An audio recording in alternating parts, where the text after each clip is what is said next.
काय नेमकं कारण होतं शरद पवारांच्या भेटायचं? या ठिकाणी आमचे सगळे पत्रकार बंधू, तुम्ही पुणेकर ज्या पद्धतीने मला ओळखता किंवा महाराष्ट्र ओळखतो त्या पद्धतीने एक सुवर्ण योग आला माझ्या आयुष्यामध्ये.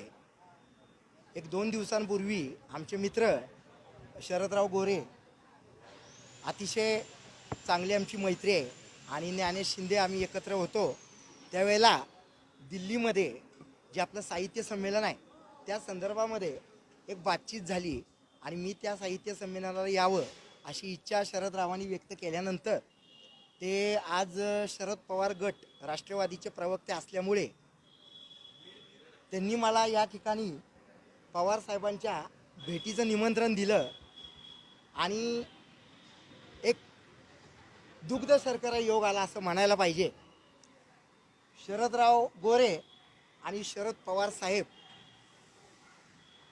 आज योग होता, आणि बोलावणं आल्याशिवाय नाही अशा पद्धतीने असणारा मी जलमंदिर पॅलेसला सुद्धा कधी स्वतःहून जात नाही, पण आज शरदरावांनी बोलवल्यानंतर राजकारणातले पितामह भीष्मच म्हणायला पाहिजेत असे शरद पवार साहेब यांच्या भेटीला मी आलो.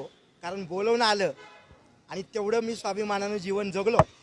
तर आतमध्ये झालेल्या मीटिंगचा एक सारांश एवढाच सांगीन की राजकीय भीष्म पितामह आणि इतर लोकांनी त्यांची केलेली भीष्म पितामहांसारखी अवस्था महाभारतातली येणाऱ्या काळामध्ये डॉक्टर अभिजित बिचुकले ग्वाही देतो, जर पवार साहेबांनी मला परत बोलवलं तर त्यांचं सारथ्य करायला डॉक्टर अभिजित बिचुकले श्रीकृष्ण म्हणून तयार आहे.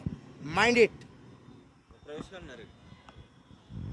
योग्य वेळेला निर्णय होईल. आज पवार साहेबांचा चेहरा खुलला असा आमचे मित्र साहित्य संमेलनाचे संपूर्ण सर्व असलेले संजय नहार आमच्या मीटिंग नंतर जेव्हा बाहेर आले आणि पवार साहेब ज्या का पद्धतीनं माझ्याशी बोललेत, त्यांना सदिच्छा एकच देतो, त्यांचं दीर्घायुष्य व्हावं आणि पितामह भीष्म शरद पवार आणि श्रीकृष्ण डॉक्टर अभिजित बिचुकले एकत्र यावेत.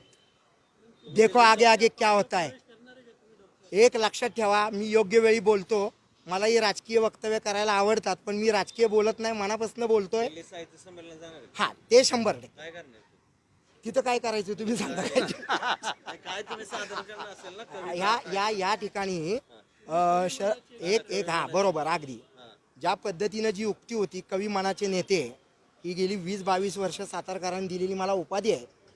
तर शरदराव गोरे त्या ठिकाणी संपूर्ण 3 दिवसांच्या साहित्य संमेलनामध्ये 1 दिवसांचं स्वतंत्र छत्रपती संभाजी महाराजांच्या नावानं एक व्यासपीठ तिथं निर्माण करतायत, आणि तिथे जो मोठा महाराष्ट्रातल्या संपूर्ण भारतातल्या कवींचा जो महामेळावा होणार आहे, महाकवी संमेलन होणार आहे, त्याच्यामध्ये प्रमुख उपस्थिती म्हणून शरदराव गोरेने आम्हाला इन्व्हाइट केलं होतं.